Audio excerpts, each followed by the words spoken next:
কি ব্যাপার না? বাবা সে কখন গিয়েছে, এখন আসছে না কেন? আমিও তো ভাবছি।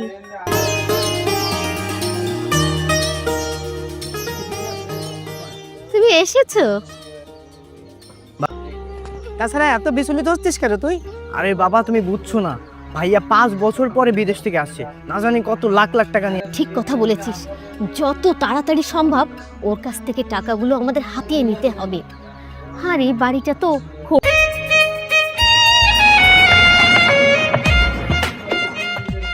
কি ব্যাপার বাবা মা, তোমরা কি? কেন এই এই সব কথা হচ্ছিল বাবা? হ্যাঁ ভাইয়া, আমরা তোমার জন্য অপেক্ষা করছিলাম।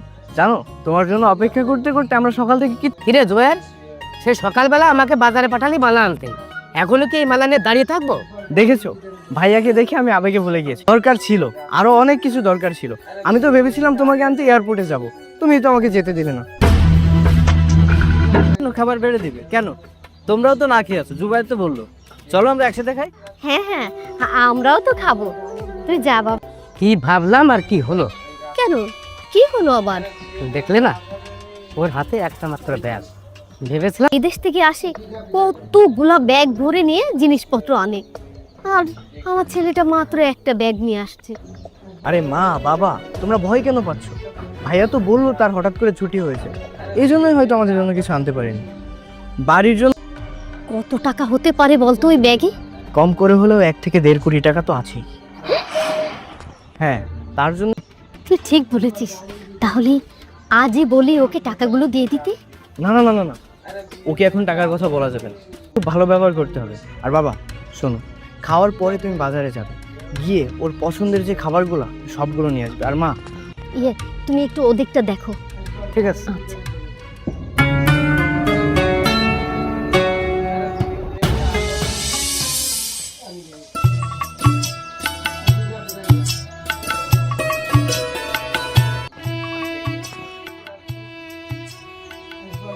কেমন আছে জুলি?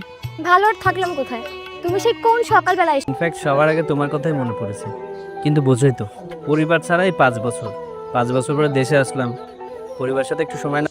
আমি ভালো থাকবো না? তুমি জানো, এতদিন আমি অনেক মন খারাপ করেছিলাম। আমি সবসময় ভাবতাম তুমি কবে দেশে আসবে। আমি কিন্তু আমার বান্ধবীদের বলে রেখেছি, আমার বয়ফ্রেন্ড আসছে 5 বছর পর, সে আমার জন্য অনেক গিফট নিয়ে আসবে।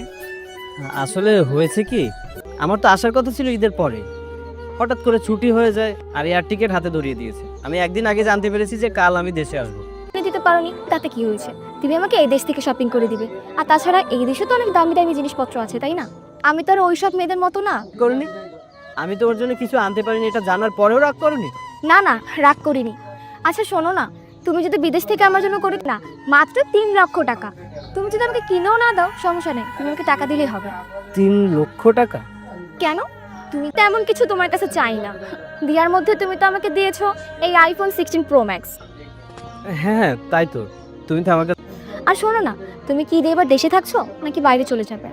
ঠিক বলতে পারছি না কতদিন থাকবো, তবে দেখি কতদিন থাকা যায়। না একদমই খালি। হ্যাঁ দিচ্ছি।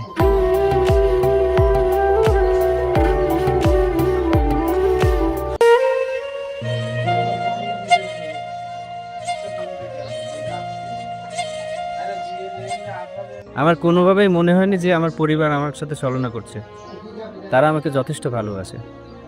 আচ্ছা আপনি একটা জিনিস ভাবুন তো, করছে আপনি জানেন আমার সব পছন্দের খাবারগুলো আমার মা রান্না করে খাওয়াচ্ছে, আর আমার বাবা তো শুধু বাজারেই যাচ্ছে, বাজার করছে। হ্যাঁ, তাকে আমার একটু লোভী মনে হয়েছে, কিন্তু দিন শেষে সে আমার গার্লফ্রেন্ড। কয়দিন পরে তার সাথে আমার বিয়ে হচ্ছে, খালি বলিনি।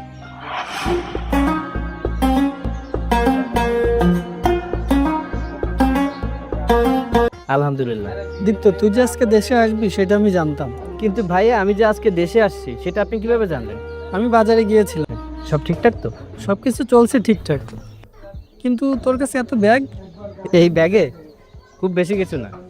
ছিল, কিন্তু কথাটা বলবো কিনা ভাবছি। কি কথা ভাইয়া?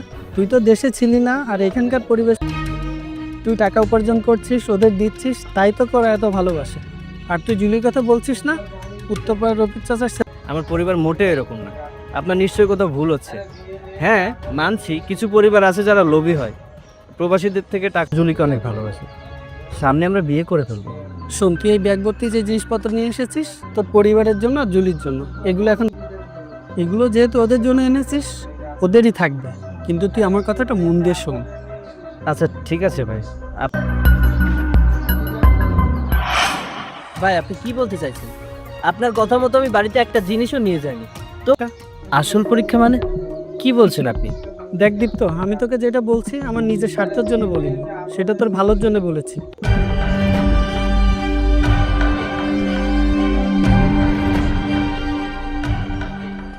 এত বড় আপনি যেটা বলেছেন আমি সেভাবেই করব। আমি তাহলে এখন আসি। আচ্ছা ঠিক আছে, তুই যা। তুই কতদিনের জন্য এসেছিস? অনেক দিন থাকবি তো, নাকি আবার ওই গতবারের মতো 10 দিন থেকেই চলে যাবি? আমাদেরকে বল, আমাদের তোর পরিবার। হ্যাঁ ভাইয়া, বাবা তো ঠিক কথাই বলেছে। তোমার যদি কোনো সমস্যা হয় তাহলে আমাদেরকে বলো। ও সেটা বুঝতে পারছি না। আমি আর কখনো বিদেশ যেতে পারবো না। করতাম সেখানে বড় ধরনের একটা চুরি হয়েছিল। চুরিটা কে করেছিল সেটা কেউ বুঝতে পারেনি। সমস্ত দায়ভার আমাকে, যেতে পারবো না। শুধু ওই দেশ কেন, আমি চাইলে দেশের বাইরে কোথাও যেতে পারবো না। কি বলছিস তুই? তুই আর কখনো দেখে ইনকাম করব? আরে দেশে থেকে তুই করবিটা কি? এখানে থেকে কি লাখ লাখ টাকা ইনকাম করতে পারবি? কি যে বলো মা, ভাইয়া গেল ইনকাম করতে। আমার কাছে এখন কোনো টাকা নেই। হ্যাঁ, আমার জমানো অনেক টাকা ছিল, কিন্তু ভিসা ব্লক হয়ে যাওয়ার কারণে আমি দেশে আসতে পারছিলাম না। টাকা তোকে বিদেশ পাঠিয়েছিলাম এজন্য, এই দিনটা দেখার জন্য।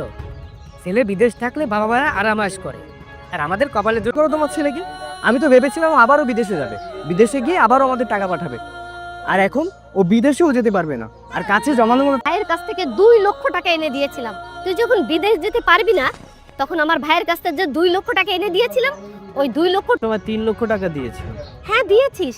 ওটা তুই তোর দায়িত্ব পালন করেছিস, কিন্তু ওটার সঙ্গে এটা কেন মিশাচ্ছিস? তুই যে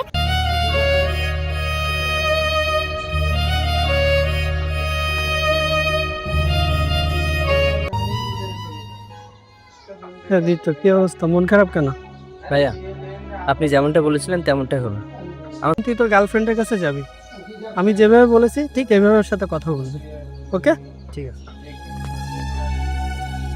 রেস্টুরেন্টে যাব, খাওয়া দাওয়া করব। তবে তোমার সাথে একটা গুরুত্বপূর্ণ কথা বলার আছে, এই জন্যই তোমাকে এখানে ডেকেছি।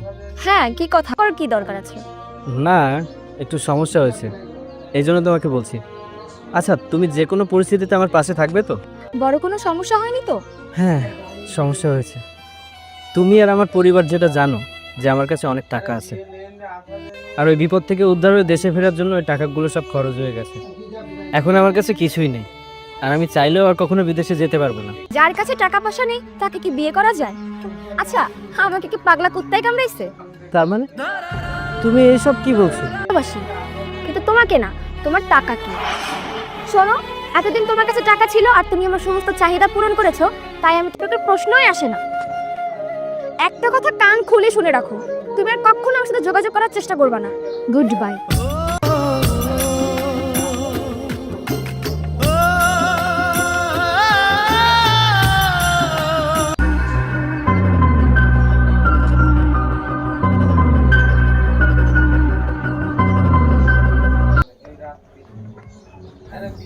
সাথে মেয়েটাকে আসলে আন্টি আমাকে দীপ্ত আসতে বলেছে, তাই এসেছি। তুমি আমাকে আসতে বলেছো, তাই আমি আসলাম। তবে শোনো, আমার হাতে কিন্তু বেশিক্ষণ সময় নেই। জুয়েল, আমি তো কিছু বুঝতে পারলাম না। বাবা মা কি জিজ্ঞেস করলো বলুন? কাউকে কিছু বলতে হবে না, যা বলার আমি বলছি। ওর নাম জুলি, ওকে আমি ভালোবাসতাম, ঠিক যেমন আমার পরিবার, মানে মা বাবা ভাই আমাকে না, আমার টাকাকে ভালোবাসো। হ্যাঁ তোর টাকা খাই। তুই এত কথা কেন বলছিস? তোর কাছে টাকা আছে? হ্যাঁ তোমরা ঠিকই বলেছো, আর তোমাকে আমরা ভালো কেন বাসবো? তুমি আমার মানে তোমার পরিবারের লোকই তোমার কাছে টাকা নেই বলে পাশে নেই? তুমি কি করে ভাবলে বাইরের একটা মেয়ে তোমার পাশে থাকবে? এই পৃথিবীতে টাকাই সব। তো কথা বলে সময় নষ্ট করতে চাচ্ছি না। তুমি আমাকে যেই কথা বলার জন্য এখানে ডেকে নিয়ে এসেছো, সেই কথাটা বলতে পারো। হ্যাঁ বলবো, বলবো বলেই তোমাদের সেটা ভুল জানতে। আমি মিথ্যা বলেছিলাম। তোমরা জানতে যে আমার কাছে কোনো টাকা পয়সা নেই, আমি আর কখনো বিদেশে যেতে পারবো না। আসলে আমি 1 মাসের ছুটি নিয়ে দেশে এসেছিলাম, তোমরা যে যা চেয়েছিলে তোমাদের চাহিদা অনুযায়ী সেগুলো এনেছিলাম। কি বলছিস? তাহলে জুয়েল ভাই মূলত আমাকে এই বুদ্ধিটা দেয়, আমাকে এই মিথ্যা কথাগুলো বলতে বলে। আরে এই মিথ্যা কথাগুলো না বললে আমার এই সকল প্রিয়জনদের আসল রূপটা আমি দেখতে পারবো, টাকা বের হয়ে যাবে। তোমরা যদি একটা বার জানতে যে প্রবাসীদের টাকাগুলো উপার্জন করতে কতটা কষ্ট করতে হয়, তাহলে আমার সাথে এমনটা করতে পারতে না। প্রিয়জন আর জুলি, তোমাকে তুমি ভালোবেসেছিলাম, বিয়েও করতে চেয়েছিলাম তোমাকে। আরে আমাকে বিয়ে করলে আমি আমার ভুল বুঝতে পেরেছি, আমাকে ক্ষমা করে দাও। বাবা, তুই আমার মাপ মাপ কেন চাইছো? তোমরা তো কোনো ভুল করোনি। তোমরা যেটা করেছো সেটা অন্যায়, সেটা অপরাধ। আর অপরাধের যাতে ভবিষ্যতে আবার টাকা পয়সা হাতিয়ে নিতে পারো। হায় দুনিয়া, টাকাই সব। টাকা যেটা লাগবে সেটাই আমি দিচ্ছি। এই নাও। টাকার প্রয়োজন না, তুলে নাও। তোমরা প্রত্যেকেই আমার কাছে প্রিয়জন, কিন্তু দুর্ভাগ্য, কিন্তু একটা সপ্তাহ থাকতে পারলাম না। আমি আজই চলে যাব, এক্ষুনি। ভালো থেকো আমার টাকা লোভী প্রিয় মানুষগুলো। সাইড।